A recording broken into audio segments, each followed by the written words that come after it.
The CrossFit 18.4 was another brutal workout. In 18.4 we had deadlifts, handstand pushups, and handstand walks all in the same workout.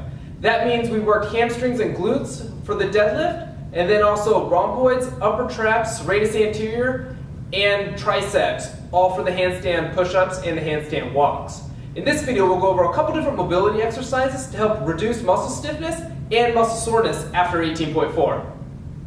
Since 18.4 had a ton of deadlifts in it, let's start off with some exercises that'll help recover from that. So we're going to start off with just the basic hamstring foam rolling. And what you're going to do is you're just going to cross one leg over the other so you can isolate just one hamstring, lift your hips off of the ground, and then you're going to simply just roll from bottom of the glute to just above the back of the knee. And you can roll side to side to get the full portion of the hamstring. We can also use a lacrosse ball to get a little bit more specific. So what I'm going to do is I'm just going to simply just sit on a bench on a lacrosse ball, and then I'm going to flex and extend my knee.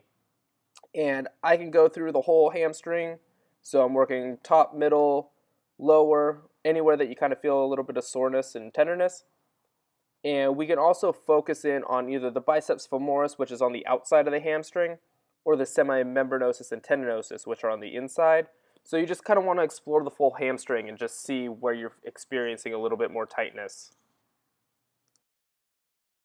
We can then pair these dynamic mobility exercises with a static stretch, and this has been shown to help improve range of motion post-workout. And so what I'm going to do is I'm just going to use the stretch strap. I'm going to lay on my back, keeping my knees straight, and I'm just going to pull my leg up towards me. As you might notice, I'm actually pointing my toes away from me. That'll help take some pressure off of the sciatic nerve. So a lot of times if you're getting some burning either down the calf or on the back side of the leg, you might be stretching the sciatic nerve instead of the hamstring.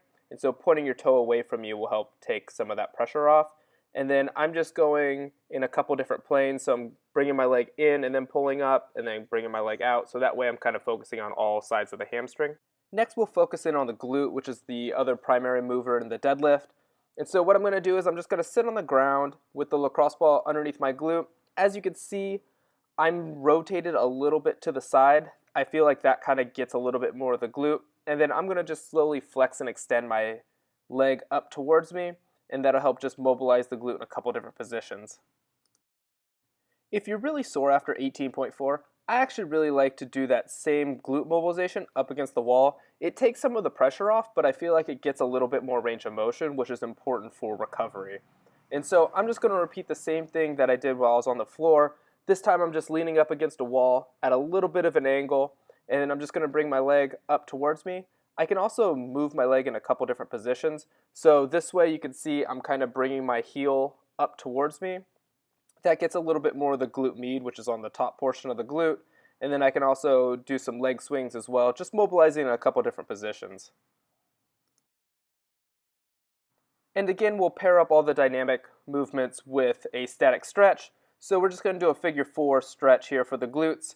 I'm going to lay on my back, and I'm going to cross one leg over the other, and then I'm going to grab back behind the knee and pull it up towards me. I should feel the stretch on the leg that I cross, so in this video I should be feeling it on my left side.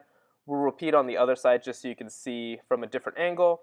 Again, crossing one leg over the other, reaching back behind the knee, and then just gently pulling it up towards me. You can also push on the knee with your elbow of the leg that you crossed over if you're having trouble getting a little bit of stretch on that other side. And so you want to hold this for somewhere between 15 and 30 seconds.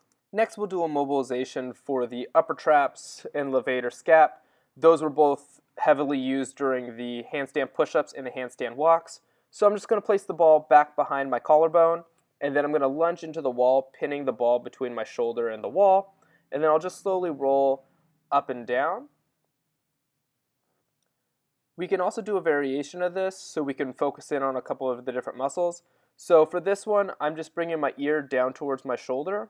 So everything remains the same, just this time I'm bringing my head down to my shoulder. And then now I'm going to do some rotation. And it just helps differentiate and get some stretch in some different muscles here. And so again, somewhere between 15 to 30 seconds is how long you should be mobilizing these for. Next, we'll target the middle traps and also the rhomboids. So I'm just going to place the lacrosse ball in between my shoulder blade and my spine. And then I'm going to bring my arm across my chest. That'll help move the shoulder blade out of the way. And then I'll just simply roll up and down in that whole area. Because we are doing a lot of overhead movements, well, upside down overhead movements, we can also mobilize the tissues with our arm up overhead. So we'll just do some shoulder abduction as well. And finally, we'll do a mobilization for the triceps, which were really worked on the handstand push-ups. What I'm going to do is I'm going to take the lacrosse ball, place it underneath my triceps, pin it up against a wall, and then I'm going to just lift my body up and down so that way I can get the full portion of the tricep muscles. I can also do a little variation where I'll flex and extend my elbow, and so that way I'm mobilizing the tissue in a couple different positions as well.